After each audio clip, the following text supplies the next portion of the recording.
Bismillahirrahmanirrahim. Assalamu alaikum wa rahmatullahi ta'ala wa barakatuh. Je continue sur notre projet gestion de stock. Donc, nous avons vu la dernière séance de comment réaliser la partie graphique de ce tableau de bord. Donc, voilà. Donc, dans cette séance, donc, on va commencer à écrire le code qui va récupérer ces informations ici, donc afficher bien sûr sur notre tableau de bord. D'accord? Donc, je commence sur des plus simples. Donc, je vais calculer le stock disponible, ainsi sa valeur. Donc, on dira, d'accord? Donc, pas à pas, donc je vais écrire les codes pour compléter ce tableau de bord. Automatiquement, je passe ici au mode création. Voilà, donc pour organiser mon code, automatiquement, je vais créer donc un module donc, qui sera donc dédié à la partie ici, donc tableau de bord. Voilà, donc je passe ici par exemple sur n'importe quel module et je clique ici sur donc insertion. Voilà, module. Je vais cliquer sur enregistrer. Je le nomme par exemple inventaire. Donc c'est un module où je vais mettre les fonctions donc, pour récupérer les données statistiques ou les données pour l'inventaire. D'accord? Donc automatiquement je clique sur OK.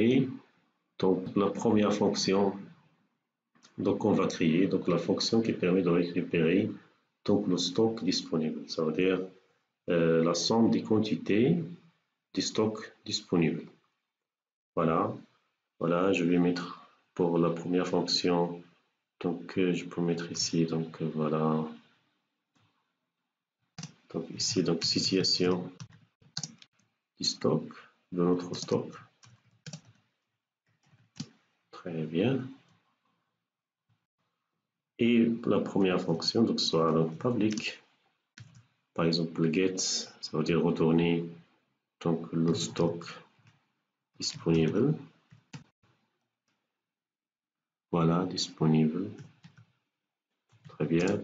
Donc la valeur de retour de cette fonction donc, sera, donc le stock disponible sera donc la somme des quantités qui seront disponibles dans notre stock. D'accord? Donc as automatiquement as long.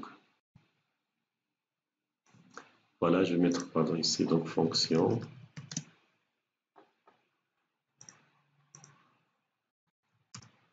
Très bien, comme ça. Voilà, je vais déclarer ici une variable DMRes par exemple as long. Et voilà, ici je vais mettre ici donc res est égal à. Je vais faire appel à des fonctions d'agrégation qui sont disponibles sur Access. Automatiquement, je vais mettre ici donc descend, ça veut dire je vais faire la somme de quoi? Donc le stock, pardon, quantité stock. Donc quantité stock. Donc sur quelle table ou dans quelle table? Donc à partir de la table de produits. Donc voilà, et je ne vais pas faire les critères, automatiquement je vais récupérer l'ensemble de notre stock disponible. Très bien. Voilà. Très bien. Donc il faut faire attention toujours ces fonctions pour retourner la valeur nulle. Automatiquement, si la table produit est vide, donc la fonction descend va retourner une valeur nulle. Donc pour éviter cette erreur, donc automatiquement je vais mettre ici donc nz. Voilà. Si la valeur de retour est nulle, je vais mettre tout simplement 0. Très bien. Et je vais affecter ici donc le nom de la fonction à la variable de retour. Très bien. Voilà. Voilà, donc la première fonction, c'est fait. Je peux mettre des commentaires ici. Donc voilà. Donc retourner. Donc le stock disponible. Très bien. Ensuite, la fonction, donc, qui va retourner la valeur, donc, en dirham de ce stock. Voilà, retourner, donc, la valeur, voilà, du stock disponible. Très bien. Donc, voilà, je vais mettre tout simplement la fonction ici, public.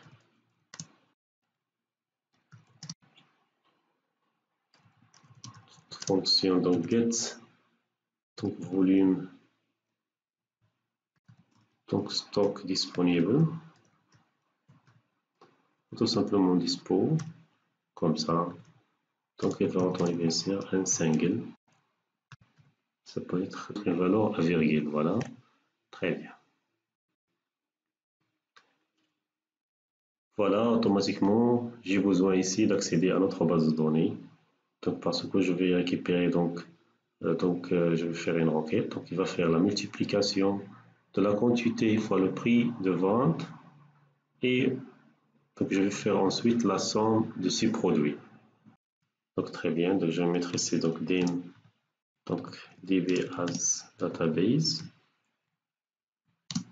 Voilà. Et sales.db est égal à, donc clients.db.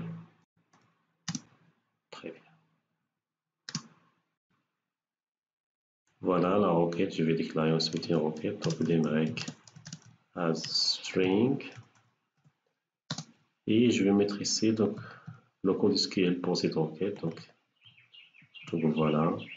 Donc automatiquement je vais sélectionner donc select. Donc la somme. Voilà. Je vais essayer donc il faut faire attention ici. Donc ici c'est descente, c'est une fonction d'agrégation qui est déjà disponible. Mais lorsque vous voulez créer donc une requête, il faut faire ici dans select sum, ça veut dire la somme de quoi? Pardon. La somme dit. Donc voilà, je vais mettre ici donc les crochets. Voilà, donc la somme des quantités stock, donc fois, je vais mettre ici donc étoile pour la multiplication, fois prix. C'est pas le prix unitaire, mais le prix de vente, parce que je fais donc calculer donc, la valeur disponible de notre stock. Voilà. Donc voilà, je donne donc le nom à cette variable ici de ce produit en général, donc la somme des produits, donc quantité stock fois prix-vente. Je vais donner un nom de variable, donc volume, par exemple as volume, donc from, bien sûr, from la table produit. Très bien. Donc qu'est-ce que je fais ici? Donc automatiquement je fais select sum, donc quantité fois le prix de vente, as par exemple 100 from produit. Très bien. Par exemple, si vous trouvez quelques difficultés pour ces requêtes, essayez de l'écrire directement. Donc, c'est très simple de le générer donc, par l'assistant. Donc, je vais vous montrer comment. Par exemple, si je vais récupérer par exemple cette requête par l'assistant, donc je vais par exemple ici c'est à créer. Donc, voilà, création de requête. Donc, je vais donc glisser déposer ici la table produit. Automatiquement, je vais mettre ici donc voilà donc le prix unitaire, pardon, donc la quantité fois le prix de vente. Je vais mettre tout simplement ici donc fois ici le prix de vente. Donc, pardon, c'est prix vente. Voilà. Automatiquement, je vais donner sur le nom de la variable. Le nom de la variable, ce sera volume, par exemple. Très bien. Je vais passer ici donc sur le total. Je vais pour ajouter les fonctions d'agrégation ici. Donc, je vais mettre ici somme.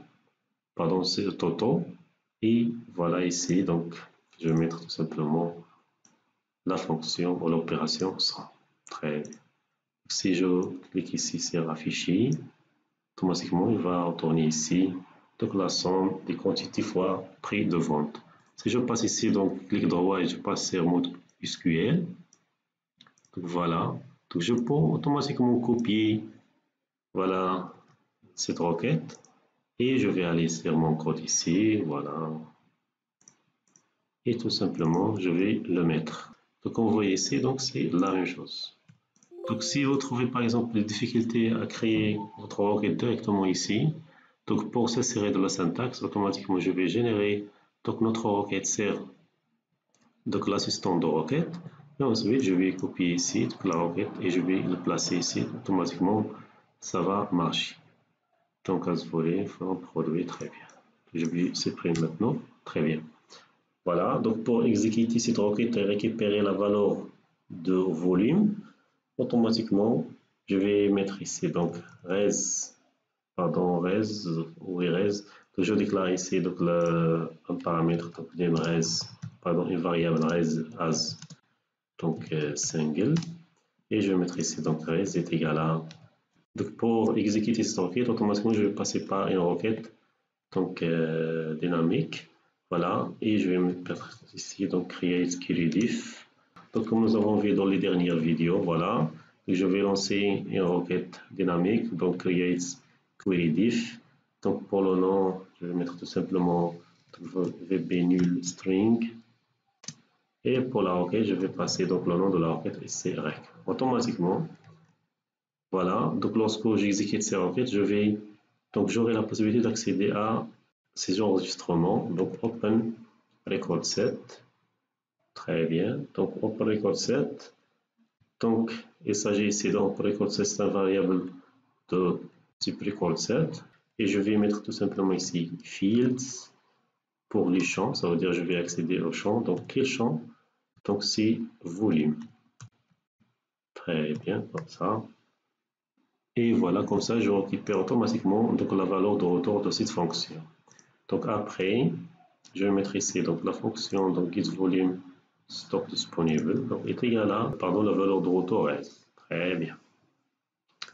Donc cette valeur, pour retourner la valeur nulle, il faut faire attention toujours pour ne pas avoir des problèmes avec la valeur nulle. Automatiquement, vous faites ici donc nz. Donc si la valeur est nulle, automatiquement il va retourner 0. Très bien. Comme ça, et je retourne ici donc le résultat, je vais l'affecter à le nom de la fonction getVolumeStock disponible. Voilà, très bien. Donc il ne faut pas oublier toujours donc de détruire les objets, donc db.close, et voilà, setDB est égal à nothing. Très bien. Voilà, enregistré. Je vais automatiquement donc intégrer donc getStock disponible, donc et getValeur stock disponible dans notre tableau de bord. Voilà, donc je reviens ici donc sur notre tableau de bord. Donc voilà, j'ai commencé les plus simples, donc stock disponible. Donc je le nomme ici, donc je donne une variable, le nom pour la variable. Donc voilà, ici je vais mettre donc txt, donc voilà stock disponible. Très bien. Donc la même chose ici, donc je vais mettre txt stock au volume, donc volume stock disponible. Très bien. Voilà. Ok, ensuite je vais mettre ici, donc voilà, c'est l'événement, donc événement, donc c'est chargement. Voilà, qu'est-ce que je vais mettre ici, donc après ici, donc cette affectation, je vais mettre tout simplement, donc mes points txt, donc pardon, stock disponible. Donc voilà, il y a automatiquement des gets, la fonction getStock disponible. Très bien. Donc la même chose pour le volume, donc mes.txt volume stock disponible est égal à automatiquement get, je pose volume stock disponible. Très bien.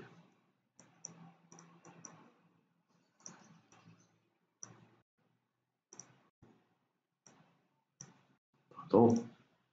Donc voilà, je compile et je teste maintenant. Quelques modifications ici. Donc voilà pour le format, donc c'est bon, mais pour le format ici, donc pour le chiffre d'affaires, je vais mettre tout simplement format, donc c'est monétaire ici.